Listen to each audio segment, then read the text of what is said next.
But first, the family of a legendary Houston developer is demanding justice more than a decade after his death. Yeah, Harold Farb was found dead in his River Oaks mansion 12 years ago, and conflicting autopsy reports continue to raise questions. Jason Miles is live with more on what the family wants now. Jason.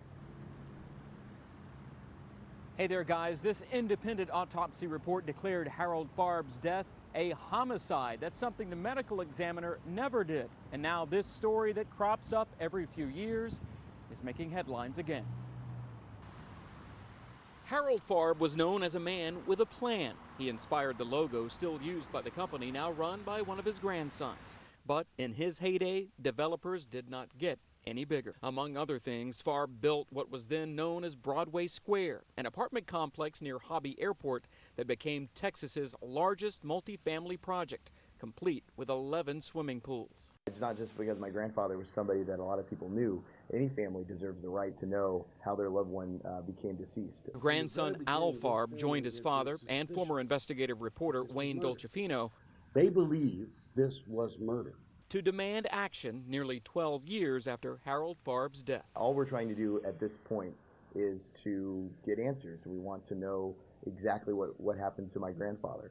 The 83-year-old Farb was found dead in a shower at this home in River Oaks. The official cause of death was undetermined, although the autopsy report suggests a recently implanted catheter had been cut, leading to uncontrollable bleeding. This is an outside assessment paid for by the family 2 years ago, in which well-known pathologist Vincent DeMaio wrote, quote, "Based on the aforementioned facts, it is my opinion that, in all medical probability, this is a homicide." This is the original. This is the original autopsy report.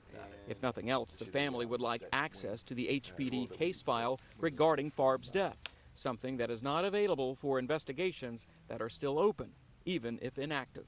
They have represented now to the Attorney General of the state of Texas that releasing this report to the family would interfere with the detection or investigation of a crime. Well, if it's a crime, then get off your butt and investigate it. The clock is ticking. People's memories go on. People get older. People forget things. It's been 12 years. Several people were in the home when Harold Farb died, but while the family does have its suspicions, they're not elaborating on who they believe may be involved.